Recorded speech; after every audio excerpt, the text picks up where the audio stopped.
تو سوچتا کہ شراب اسلام کے اندر ممانعت ہے، یہ حرام ہے۔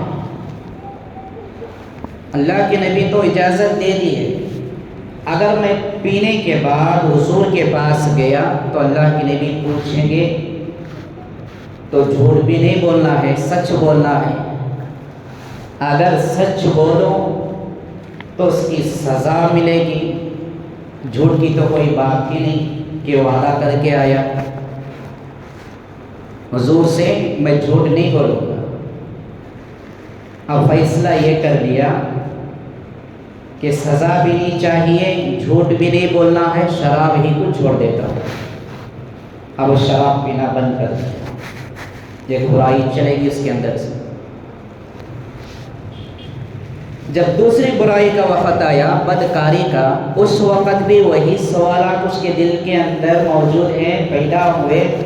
اگر میں اب بدکاری کر لیا تو نبی کے پاس جاؤں تو حضور پوچھیں گے تو جھوٹ تو نہیں بول سکتا، اگر بدکاری کر دیا بولوں تو اس کی سزا ملے گی، سزا بھی نہیں چاہیے، جھوٹ بھی نہ بولوں۔ اب وہ بدکاری کے پاس بھی نہیں گئے، وہ بھی چھوڑ دی۔ تیسری شرط اس کے پاس تھی، چوری والی۔ آخر کار سوچا کہ اس سے تو میرا روزی کاروبار چلتا ہے، اس سے تو میرے پیٹ کا معاشی چلتی ہے، کم از کم جو ہے چھوٹی چوری تو کر لیں۔ اس کا دل اس وقت بھی گواہ نہیں دیا، اس وقت بھی وہ یہی سوالات سوچا، اگر یہ کام کر کے جانے کے بعد بھی نبی کے سامنے مجھے جھوٹ بولنے کی نوبت پڑے گی یا پھر اس کی سزا ملے گی۔ توبہ کر لیا، وہ چوری بھی چھوڑ دیا۔ ایک شرط کے بدلے میں 3 گناہ، 3 برائیاں اس کے چھوڑ گئے۔ شراب بھی چھوڑ دیا، بدکاری بھی چھوڑ دیا، چوری بھی چھوڑ دیا۔ دوسرے روز حضور اکرم صلی اللہ علیہ وسلم کی خدمت میں پہنچا۔ اللہ کے نبی علیہ السلام تبسم فرماتے ہوئے، مسکراتے ہوئے، اس کے چہرے کو دیکھتے ہی وہ آگے آیا۔ اللہ کے نبی نے پوچھا کہ بھائی کل والی رات کیسے گزری، کیسے تم نے گزاری؟ فوری طور پر اس نے آپ کے قدموں کے پاس جھک گیا اور کہنے لگا کہ یا رسول اللہ، میں اور میرا سارا گھرانہ خاندان آپ پر قربان، کہ آپ نے تو ایسی شرط مجھے لگوا دی، دیکھنے میں سننے میں تو معمولی معلوم ہوتی تھی، لیکن اس کے پابند بننے میں، اس کے عمل کرنے میں مجھ سے سارے برائیاں، سارے گناہ سے چھٹکارا ہو گیا۔ اب اس واقعے سے پیغام ہمیں یہ ملتا ہے کہ اللہ کے نبی علیہ السلام نے فرمایا کہ جھوٹ جو ہے یہ گناہ تمام بڑے گناہوں سے بھی بڑا ہے، تمام برائیوں کی جڑ ہے۔ حدیث میں اس کی وعیدیں بھی آئی۔ اللہ کے نبی صلی اللہ علیہ وسلم نے فرمایا کہ جھوٹوں کو جہنم میں اللہ تعالیٰ زبان کے بل ان کو عذاب دے گا۔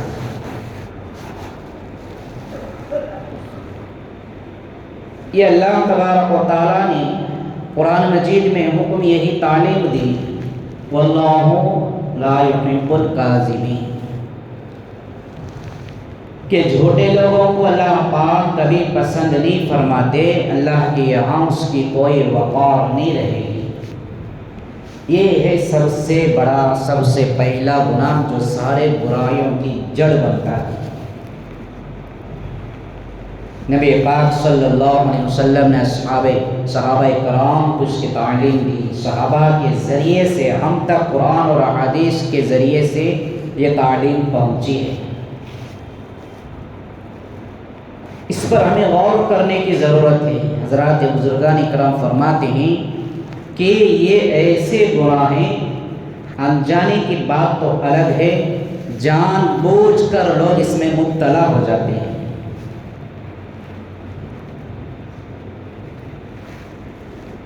جان بوجھ کر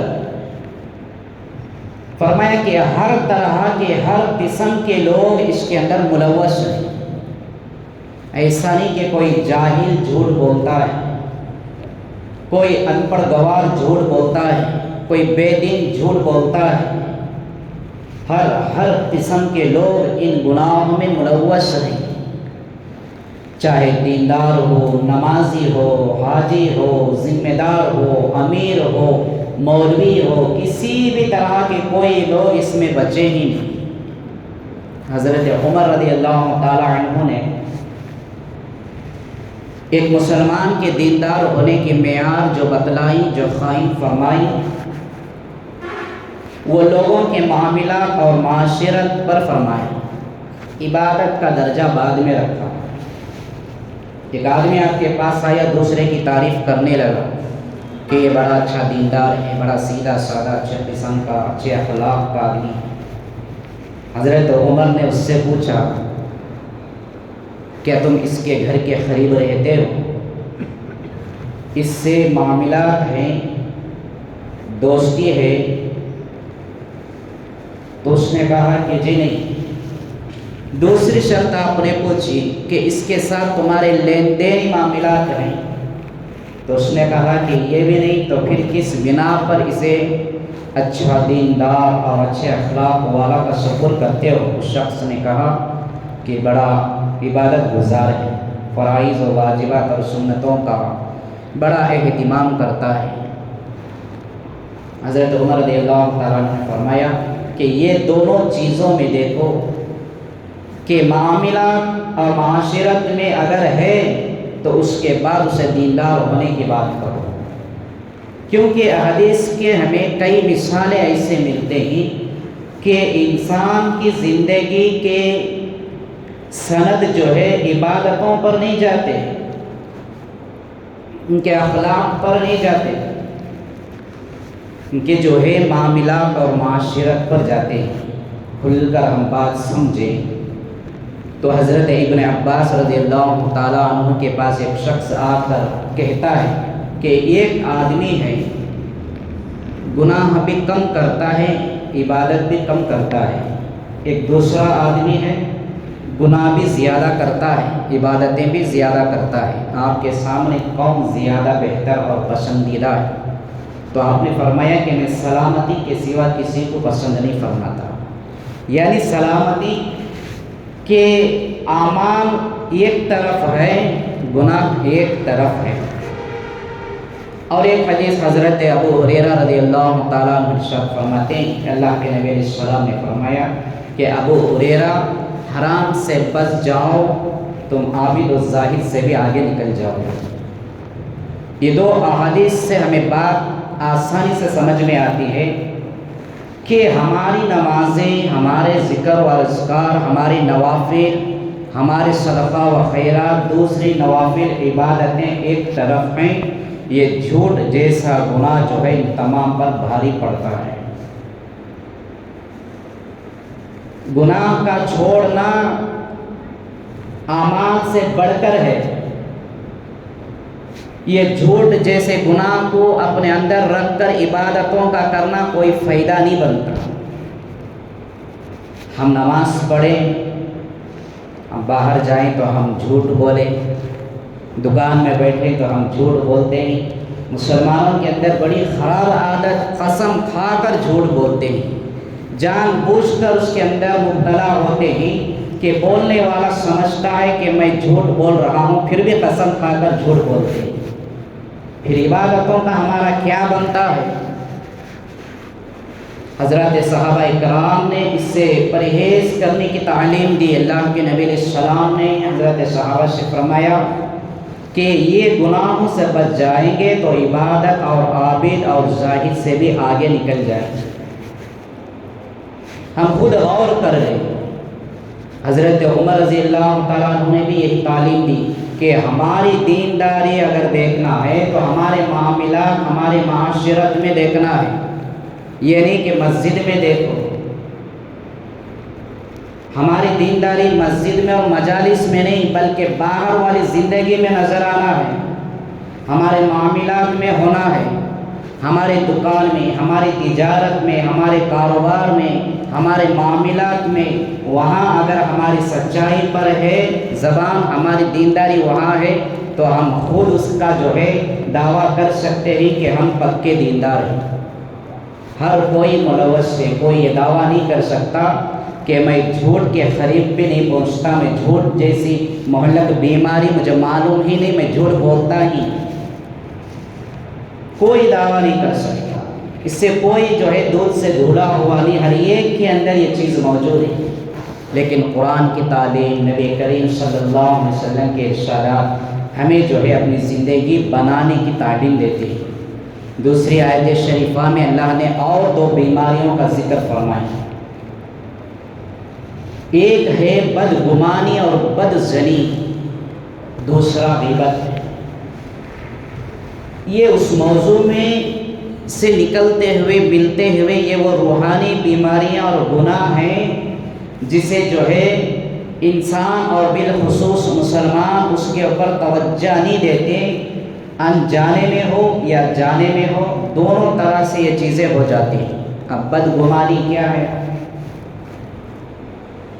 حضرات بزرگان کرام فرماتے ہیں کہ کئی سووں کے عیوب ہمارے اندر موجود ہیں، عیب، برائیاں، غلطیاں، شکایتیں، یہ ساری چیزیں ہمارے اندر موجود ہیں۔ ہر ایک مسلمان کو اس کی زندگی، اس کے گھر کے اوپر وہ خود غور کرنے کی ضرورت ہے کہ میرے گھر کا ماحول کیسا ہے، میرے اہل و عیال کے ساتھ میرا سلوک کیسا ہے، ہمارے بیٹے اور بیٹیوں کے ساتھ ہمیں کیا سلوک رکھتے ہیں، ہمارے بہوؤں کے ساتھ ہم کیا سلوک کرتے ہیں، رشتہ داروں سے ہماری کیسی رشتہ داری ہے، دوستوں سے ہماری کیسی دوستی ہے، یہ ساری چیزیں ہم خود غور کرنا ہے۔ بدظنی اسے کہتے ہیں، اس پر ہم پردہ ڈال دیتے ہیں۔ معلوم ہوتا ہے کہ اللہ نے ہمیں فرشتہ بنا کر پیدا کیا کہ کوئی شکایت ہم میں نہیں، کوئی برائی ہم میں نہیں، کوئی برائیاں ہمارے آل و اولاد ہمارے گھروں میں پائی نہیں جاتی، فرشتوں والا ماحول ہمارا ہے۔ یہ سمجھ کر ہم بدظنی کرتے ہیں، بدگمانی کرتے ہیں کہ ہم جہاں بیٹھے، جہاں کھڑے رہیں، جہاں ٹہرے، اوروں کے بارے میں کون کہاں جاتا ہے، کہاں آتا ہے، کہاں بیٹھتا ہے، کس سے ملاقات ہو رہی ہے، کیا بات ہو رہی ہے، کسی سے کسی کی ذرا برابر گاڑی دوستی نظر آئی تو گمان رکھتے ہیں کہ کیا تو بھی ہے ان دونوں کے درمیان میں۔ یہ بدگمانی ہے۔ قرآن نے کہا کہ اس سے بچو، اس سے پرہیز کرو، یہ گناہ کا باعث بنتا ہے۔ سامنے والے کی کیا ذہن ہے، وہ کیا معاملات میں بات چیت ہے، وہ کس حالات میں زندگی گزار رہے ہیں، کبھی ہمیں اس کا پتہ نہیں، لیکن گمان رکھتے ہیں، غلط گمان کرتے ہیں، بدظنی دل میں سوچتے ہیں، اوروں کے بارے میں یہ خیالات کرنا یہ بھی بڑا گناہ ہے۔ اللہ پاک نے فرمایا اس سے پرہیز کرو، گناہ کا باعث بنتا ہے۔ یہ کہ گناہ بھی ایسے ہیں کہ اللہ کے رسول صلی اللہ علیہ وسلم نے حدیث میں فرمایا تمہارے نیک اعمال اور عبادتوں کو کھا جاتے ہیں۔ عبادتیں تو ہم کرتے ہیں، اعمال تو ہمیں کرتے ہیں، وہ بھی ہمارے پاس گارنٹی نہیں کہ میری نماز یہ قبول ہو گئی، یہ میرا عمل قبول ہو گیا، صدقہ و خیرات اللہ نے قبول کر لیا، کوئی ہمارے پاس بھروسہ نہیں۔ لیکن پھر بھی جو ہے اللہ کے اوپر ہم امید اور یقین رکھتے ہوئے اعمال کرتے ہیں، اس کے ساتھ ہم یہ گناہ بھی کرتے ہیں، تو ہمارے وہ عبادتیں، وہ نوافل، وہ اعمال کوئی فائدہ نہیں دیتے۔ یہ گناہ جو ہے ان چیزوں کو کھا جاتے ہیں۔ یہ ہے بدگمانی اور بدظنی۔ پھر اللہ پاک نے تیسری روحانی بیماری گناہ کی طرف جو ہے ہمیں اشارہ فرمایا، وہ غیبت ہے۔ اس کی کئی وعیدیں حدیث میں آتی ہیں۔ اللہ کے نبی صلی اللہ علیہ وسلم نے حضرات ازواج مطہرات رضوان اللہ تعالی علیہم اجمعین کو ہی خود تاکید دی کہ غیبت اسے کہتے ہیں کہ جو حقیقت ہے، جس کے اندر کوئی بات حقیقت ہے اس کا ہمیں ذکر کر رہے ہیں، وہ آدمی سامنے نہیں ہے، اس کے پیٹھ کے پیچھے بات کر رہے ہیں، تو وہ غیبت ہے۔ ایسا نہیں کہ جو بات نہ ہو، اگر ہم غلط بولے، جھوٹ بولے تو یہ غیبت ہے، ایسا نہیں۔ اللہ کے نبی حضرت عائشہ رضی اللہ تعالیٰ عنہا سے فرمایا کہ عائشہ حقیقت کو پیٹ کے پیچھے بیان کرنے کو غیبت کہا گیا۔ اگر حقیقت نہ ہو تو پھر وہ الزام اور تہمت ہے۔ یہ چیز غیبت قرآن نے کہا کہ کیا کوئی بندہ، کوئی مسلمان اس بات کو پسند کرے گا کہ غیبت کر کے اس کے مرے ہوئے بھائی مردار کا وہ خود گوشت کھائے؟ کتنی بڑی وعید ہے۔ غیبت کرنے والے کے واسطے قرآن نے ہمیں اس بات پر تعلیم دی اور سوال پوچھتا ہے اللہ، کیا غیبت کرنے والے لوگ یہ بات کو پسند کرتے ہیں کہ تمہارا بھائی مرا ہوا پڑا ہے اور تم اس کا جو ہے بدن، اس کا گوشت نوچ کر کھاتے رہو؟ کوئی پسند نہیں کرتا۔ تو اتنی بڑی جو ہے وعید ہے، جو غیبتیں کرتے ہیں ان کے واسطے یہ گناہ جو ہے صادر ہوتا ہے کہ اس نے اپنے مرے ہوئے بھائی کا گوشت کھا لیا۔ نبی کی موجودہ زندگی میں اس طرح کے کئی واقعات نمودار ہوئے۔ ایک عورت آپ صلی اللہ علیہ وسلم کے پاس کوئی مسئلہ، کوئی بات پوچھنے کے واسطے آئی تو حضور صلی اللہ علیہ وسلم نے کہا کہ پہلے اس عورت کو جو ہے قے کرائی جائے، منہ سے پیٹ سے اس کی قے کرائی جائے۔ اب اسے قے کرائے گئے تو پھر دیکھا کہ اس کے منہ سے جو نکلا، پیٹ سے جو نکلا، گوشت کے چھوٹے چھوٹے باریک باریک ریزے، ریشے اور خون نکلتا رہا۔ وہ عورت خود حیران ہو گئی کہ اللہ کے رسول، کئی مدت گزر گئی کہ میں نے گوشت کی شکل و صورت بھی نہیں دیکھی، میں نے کھایا بھی نہیں، لیکن یہ میرے خے کے اندر کہاں سے نکل رہی ہے؟ تو آپ صلی اللہ علیہ وسلم نے فرمایا کہ تم ابھی راستے میں آنے سے پہلے کسی کے بارے میں جو ہے کسی دوسری عورت کی غیبت کی ہے، کہ کسی کی غیبت کرنا وہ اپنے مرے ہوئے بھائی کی، اپنے بدن کا، اس کا گوشت نوچ کر کھانے کے برابر ہے۔ حضور صلی اللہ علیہ وسلم نے آنکھوں کے سامنے صحابہ اکرام کو نکال کر دکھا دیے کہ اس کے منہ سے جو ہے گوشت کے ریزے نکل گئے۔ بے شمار وعیدیں غیبت کرنے والوں کے تعلق سے نکالی گئی ہیں۔ قرآن نے بھی اس کی ہمیں تعلیم دیتا ہے کہ اس سے پرہیز کرو اور اس سے بچا کر زندگیاں گزارو۔ یہ وہ سارے برائیاں، یہ وہ سارے چیزیں ہیں جو انسان جان بوجھ کر کرتا ہے۔ جھوٹ ہے، بدگمانی ہے، غیبت ہے، شکایتیں ہیں، یہ ساری چیزیں انجانے میں تو کوئی نہیں کرتا، بھول چپ کر تو نہیں کرتا۔ جب یہ ایک زبان کھولتا ہے، جب یہ برائی اور گناہ کرتا ہے تو اس کا دل اس سے گواہ دیتا ہے مخاطب ہو کر کہ جو تو کر رہا ہے یہ غیبت ہے، یہ بدگمانی ہے اور یہ جھوٹ ہے، یہ کبیرہ گناہ ہے۔ اس کے باوجود بھی کرتے ہیں۔ اس سے نبی کریم صلی اللہ علیہ وسلم نے فرمایا، حضرت ابو ہریرہ رضی اللہ تعالیٰ عنہ سے، یا حضرت معاذ رضی اللہ تعالیٰ عنہ سے، صحابہ اکرام سے فرمایا کہ میرے صحابہ کل روز قیامت جہنم میں زیادہ کی تعداد میں وہ لوگ جائیں گے جن کے پاس عبادتیں نہ ہونے کی وجہ نہیں ہوگی۔ کوئی بے نمازی نہیں ہوگا، شرابی نہیں ہوگا، زانی نہیں ہوگا، حج کا ادا نہ کرنے والا نہ ہوگا، صدقہ و خیرات نہ کرنے والا نہیں ہوگا، ماں باپ کا نافرمان نہیں ہوگا، یہ سارے گناہ کرنے والا، یہ سارے اعمال سے جو ہے رد کرنے والا نہیں ہوگا، بلکہ اللہ کے رسول صلی اللہ علیہ وسلم نے اپنی زبان مبارک کو پکڑ کر باہر نکال کر فرمایا کہ دیکھو یہ جو زبان ہے اس کی وجہ سے زیادہ لوگ جہنم میں جائیں گے۔ یہ وہ زبان ہے جو ایک گناہ نہیں کئی گناہ کرواتی ہے، جھوٹ بھی بلواتی ہے، غیبت بھی کرواتی ہے، شکایتیں بھی کرواتی ہے، بہت سارے جو ہے گناہ زبان کراتی ہے۔ حضور صلی اللہ علیہ وسلم نے تاکید دی ہے کہ گناہ سے بچ جائیں، برائیوں سے بچ جائیں، حرام کاریوں سے بچ جائیں تو لوگ عابد سے آگے نکل جاتے ہیں۔ تو لہٰذا دوستوں بزرگوں، جو قرآن پاک کی نشانیات میں سے اللہ تبارک و تعالیٰ نے جن روحانیوں بیماریوں کا ذکر فرمایا اس میں سے جو ہے یہ کچھ گناہ ایسے ہی جس کی طرف ہر کوئی مبتلا ہوتا ہے، ملوث ہو جاتے ہیں۔ ہمارے عبادتیں تو ایسی کوئی عبادتیں نہیں، صحابہ والی عبادتیں نہیں، اولیاء اللہ والی عبادتیں نہیں۔ ہماری زندگیاں 24 گھنٹے بھی جو ہے دیندارانہ زندگی نہیں ہے، لیکن اس کے باوجود یہ سارے برائیاں ہمارے اندر اگر موجود ہیں، اس سے ہمیں بچنا، اپنے آپ کو بچانا اور اس سے پرہیز کرنا، اس سے اجتناب کرنے کی ضرورت ہے۔ ایک بزرگ کے پاس ایک آدمی نے آ کر سوال پوچھا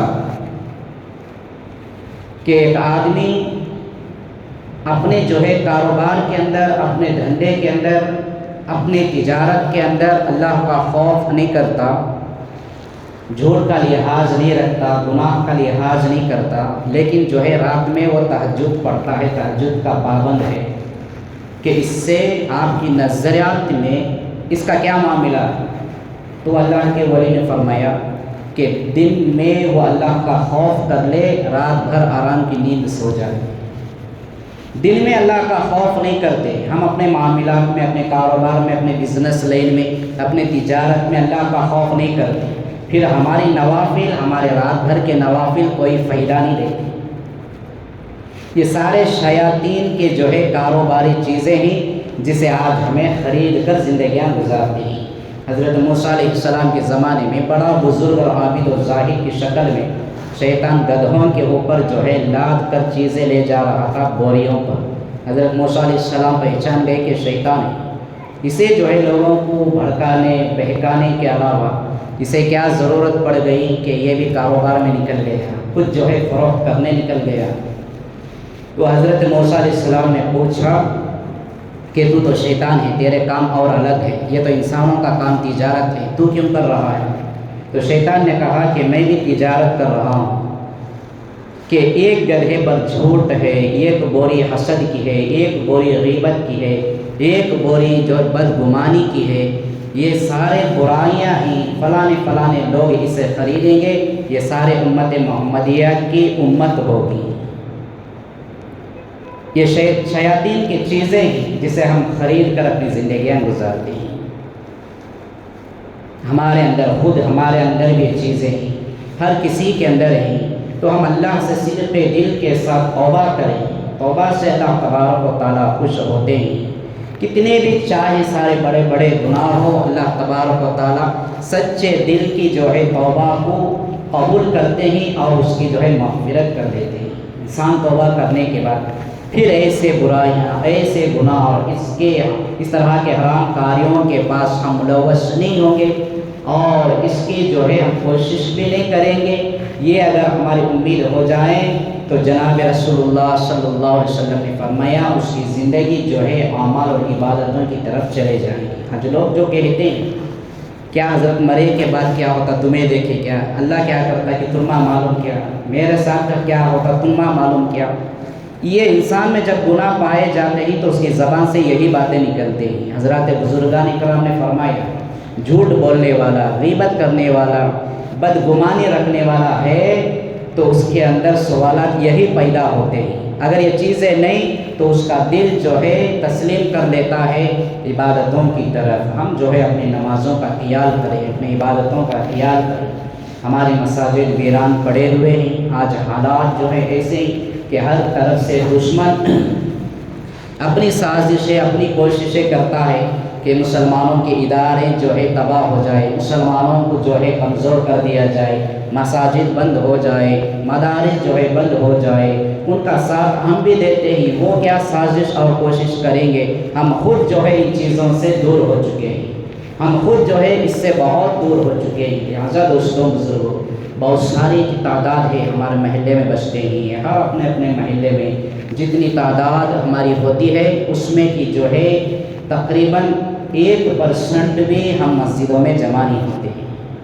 نمازوں کی پابندیاں کریں کہ ہم اپنی زندگی دیندارانہ والی زندگی گزارنے کی فکر و کوششیں کریں۔ اللہ پاک ہمیں کہنے سننے سے زیادہ تھا تو سوچتا کہ شراب اسلام کے اندر ممانعت ہے، یہ حرام ہے۔ اللہ کے نبی تو اجازت دے دی ہے، اگر میں پینے کے بعد حضور کے پاس گیا تو اللہ کے نبی پوچھیں گے تو جھوٹ بھی نہیں بولنا ہے، سچ بولنا ہے۔ اگر سچ بولو تو اس کی سزا ملے گی، جھوٹ کی تو کوئی بات ہی نہیں کہ وعدہ کر کے آیا حضور سے میں جھوٹ نہیں بولوں گا۔ اب فیصلہ یہ کر لیا کہ سزا بھی نہیں چاہیے، جھوٹ بھی نہیں بولنا ہے، شراب ہی کو چھوڑ دیتا ہوں۔ اب شراب پینا بند کر دیا، ایک برائی چلے گی اس کے اندر سے۔ جب دوسری برائی کا وقت آیا، بدکاری کا، اس وقت بھی وہی سوالات اس کے دل کے اندر موجود ہیں، پیدا ہوئے۔ اگر میں اب بدکاری کر لیا تو نبی کے پاس جاؤں تو حضور پوچھیں گے تو جھوٹ تو نہیں بول سکتا، اگر بدکاری کر دیا بولوں تو اس کی سزا ملے گی، سزا بھی نہیں چاہیے، جھوٹ بھی نہ بولوں۔ اب وہ بدکاری کے پاس بھی نہیں گئے، وہ بھی چھوڑ دی۔ تیسری شرط اس کے پاس تھی چوری والی۔ آخر کار سوچا کہ اس سے تو میرا روزی کاروبار چلتا ہے، اس سے تو میرے پیٹ کا معاشی چلتی ہے، کم از کم جو ہے چھوٹی چوری تو کر لیں۔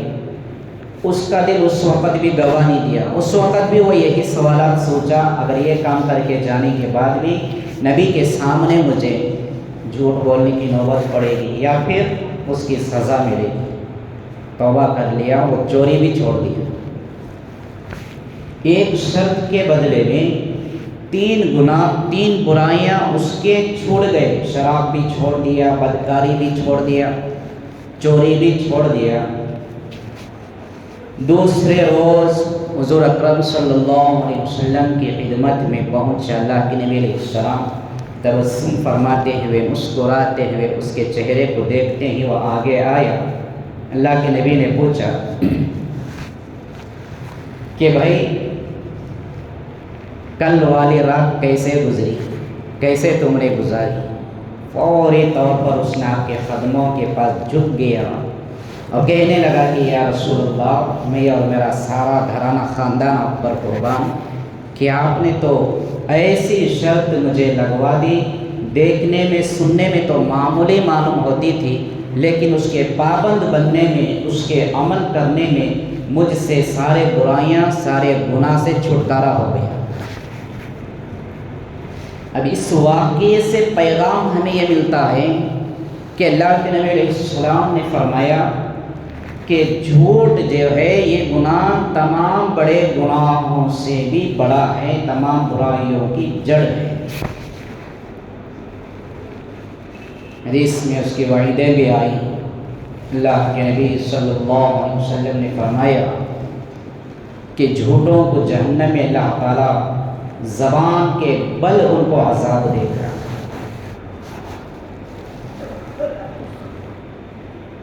یہ اللہ تبارک و تعالیٰ نے قرآن مجید میں حکم یہی تعلیم دی، واللہ لا يحب الکاذبین،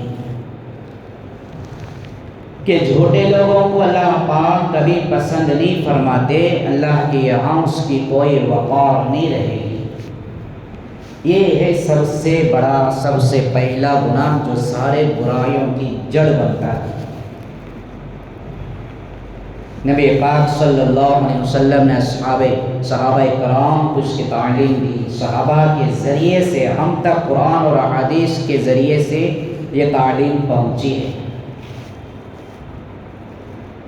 اس پر ہمیں غور کرنے کی ضرورت ہے۔ حضرات بزرگان کرام فرماتے ہیں کہ یہ ایسے گناہ ہیں، انجانے کی بات تو الگ ہے، جان بوجھ کر لوگ اس میں مبتلا ہو جاتے ہیں۔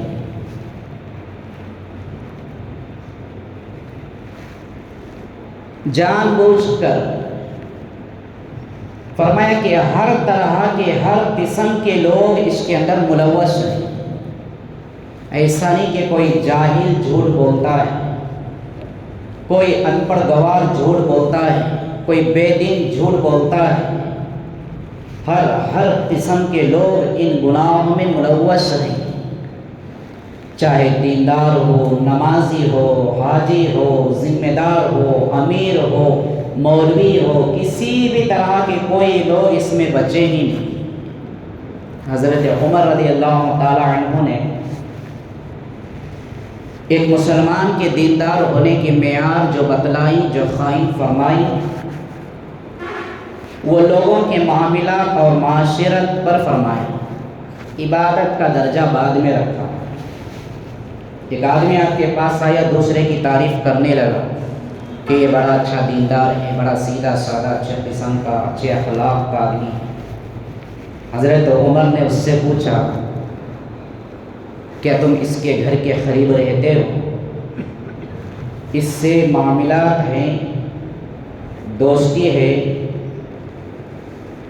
تو اس نے کہا کہ جی نہیں۔ دوسری شرط آپ نے پوچھی کہ اس کے ساتھ تمہارے لین دین معاملات ہیں؟ تو اس نے کہا کہ یہ بھی نہیں۔ تو پھر کس بنا پر اسے اچھا دیندار اور اچھے اخلاق والا تصور کرتے ہو؟ اس شخص نے کہا کہ بڑا عبادت گزار ہے، فرائض و واجبات اور سنتوں کا بڑا اہتمام کرتا ہے۔ حضرت عمر رضی اللہ تعالیٰ عنہ نے فرمایا کہ یہ دونوں چیزوں میں دیکھو کہ معاملات اور معاشرت میں اگر ہے تو اس کے بعد اسے دیندار ہونے کی بات کرو، کیونکہ حدیث کے ہمیں کئی مثالیں ایسے ملتے ہیں کہ انسان کی زندگی کے سند جو ہے عبادتوں پر نہیں جاتے، ان کے اخلاق پر نہیں جاتے، ان کے جو ہے معاملات اور معاشرت پر جاتے ہیں۔ کھل کر ہم بات سمجھیں تو حضرت ابن عباس رضی اللہ تعالیٰ عنہ کے پاس ایک شخص آ کر کہتا ہے کہ ایک آدمی ہے، گناہ بھی کم کرتا ہے، عبادت بھی کم کرتا ہے۔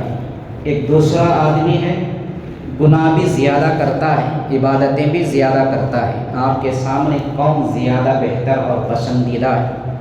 تو آپ نے فرمایا کہ میں سلامتی کے سوا کسی کو پسند نہیں فرماتا، یعنی سلامتی کے اعمال ایک طرف ہے، گناہ ایک طرف ہے۔ اور ایک حدیث حضرت ابو ہریرہ رضی اللہ تعالیٰ عنہ ارشاد فرماتے ہیں کہ اللہ کے نبی علیہ السلام نے فرمایا کہ ابو ہریرہ حرام سے بچ جاؤ، تم عابد و زاہد سے بھی آگے نکل جاؤ۔ یہ دو احادیث سے ہمیں بات آسانی سے سمجھ میں آتی ہے کہ ہماری نمازیں، ہمارے ذکر و اذکار، ہماری نوافل، ہمارے صدقہ و خیرات، دوسری نوافل عبادتیں ایک طرف ہیں، یہ جھوٹ جیسا گناہ جو ہے ان تمام پر بھاری پڑتا ہے۔ گناہ کا چھوڑنا اعمال سے بڑھ کر ہے۔ یہ جھوٹ جیسے گناہ کو اپنے اندر رکھ کر عبادتوں کا کرنا کوئی فائدہ نہیں بنتا۔ ہم نماز پڑھیں، ہم باہر جائیں تو ہم جھوٹ بولیں، دکان میں بیٹھیں تو ہم جھوٹ بولتے ہیں۔ مسلمانوں کے اندر بڑی خراب عادت، قسم کھا کر جھوٹ بولتے ہیں، جان بوجھ کر اس کے اندر مبتلا ہوتے ہیں کہ بولنے والا سمجھتا ہے کہ میں جھوٹ بول رہا ہوں، پھر بھی قسم کھا کر جھوٹ بولتے ہیں۔ پھر عبادتوں کا ہمارا کیا بنتا ہے؟ حضرات صحابہ اکرام نے اس سے پرہیز کرنے کی تعلیم دی۔ اللہ کے نبی علیہ السلام نے حضرت صحابہ سے فرمایا کہ یہ گناہوں سے بچ جائیں گے تو عبادت اور عابد اور زاہد سے بھی آگے نکل جائیں گے۔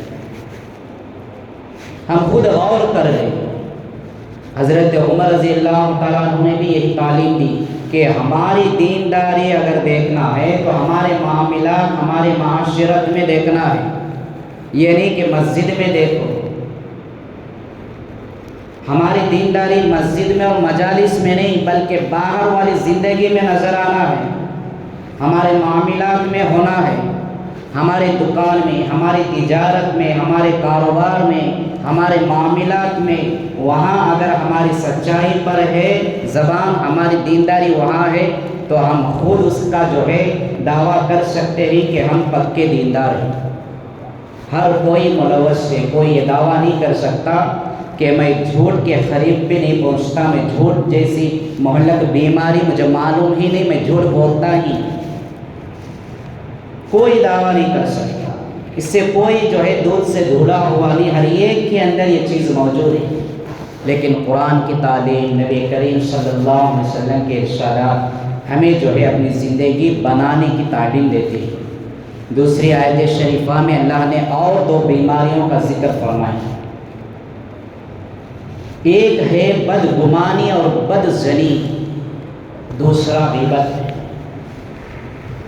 یہ اس موضوع میں سے نکلتے ہوئے ملتے ہوئے یہ وہ روحانی بیماریاں اور گناہ ہیں جسے جو ہے انسان اور بالخصوص مسلمان اس کے اوپر توجہ نہیں دیتے، انجانے میں ہو یا جانے میں ہو، دونوں طرح سے یہ چیزیں ہو جاتی ہیں۔ اب بدگمانی کیا ہے؟ حضرات بزرگان اکرام فرماتے ہیں کہ کئی سووں کے عیوب ہمارے اندر موجود ہیں، عیب، برائیاں، غلطیاں، شکایتیں، یہ ساری چیزیں ہمارے اندر موجود ہیں۔ ہر ایک مسلمان کو اس کی زندگی، اس کے گھر کے اوپر وہ خود غور کرنے کی ضرورت ہے کہ میرے گھر کا ماحول کیسا ہے، میرے اہل و عیال کے ساتھ میرا سلوک کیسا ہے، ہمارے بیٹے اور بیٹیوں کے ساتھ ہمیں کیا سلوک رکھتے ہیں، ہمارے بہوؤں کے ساتھ ہم کیا سلوک کرتے ہیں، رشتہ داروں سے ہماری کیسی رشتہ داری ہے، دوستوں سے ہماری کیسی دوستی ہے، یہ ساری چیزیں ہم خود غور کرنا ہے۔ بدظنی اسے کہتے ہیں، اس پر ہم پردہ ڈال دیتے ہیں۔ معلوم ہوتا ہے کہ اللہ نے ہمیں فرشتہ بنا کر پیدا کیا کہ کوئی شکایت ہم میں نہیں، کوئی برائی ہم میں نہیں، کوئی برائیاں ہمارے آل و اولاد ہمارے گھروں میں پائی نہیں جاتی، فرشتوں والا ماحول ہمارا ہے۔ یہ سمجھ کر ہم بدظنی کرتے ہیں، بدگمانی کرتے ہیں کہ ہم جہاں بیٹھے، جہاں کھڑے رہیں، جہاں ٹہرے، اوروں کے بارے میں کون کہاں جاتا ہے، کہاں آتا ہے، کہاں بیٹھتا ہے، کس سے ملاقات ہو رہی ہے، کیا بات ہو رہی ہے، کسی سے کسی کی ذرا برابر گاڑی دوستی نظر آئی تو گمان رکھتے ہیں کہ کیا تو بھی ہے ان دونوں کے درمیان ہے۔ یہ بدگمانی ہے۔ قرآن نے کہا کہ اس سے بچو، اس سے پرہیز کرو، یہ گناہ کا باعث بنتا ہے۔ سامنے والے کی کیا ذہن ہے، وہ کیا معاملات میں بات چیت ہے، وہ کس حالات میں زندگی گزار رہے ہیں، کبھی ہمیں اس کا پتہ نہیں، لیکن گمان رکھتے ہیں، غلط گمان کرتے ہیں، بدظنی دل میں سوچتے ہیں، اوروں کے بارے میں یہ خیالات کرنا یہ بھی بڑا گناہ ہے۔ اللہ پاک نے فرمایا اس سے پرہیز کرو، گناہ کا باعث بنتا ہے۔ یہ کہ گناہ بھی ایسے ہیں کہ اللہ کے رسول صلی اللہ علیہ وسلم نے حدیث میں فرمایا تمہارے نیک اعمال اور عبادتوں کو کھا جاتے ہیں۔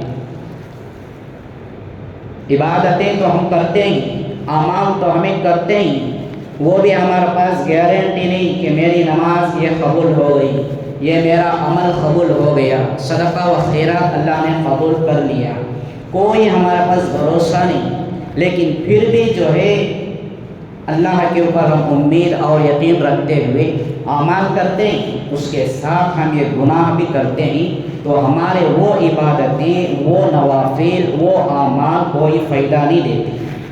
یہ گناہ جو ہے ان چیزوں کو کھا جاتے ہیں۔ یہ ہے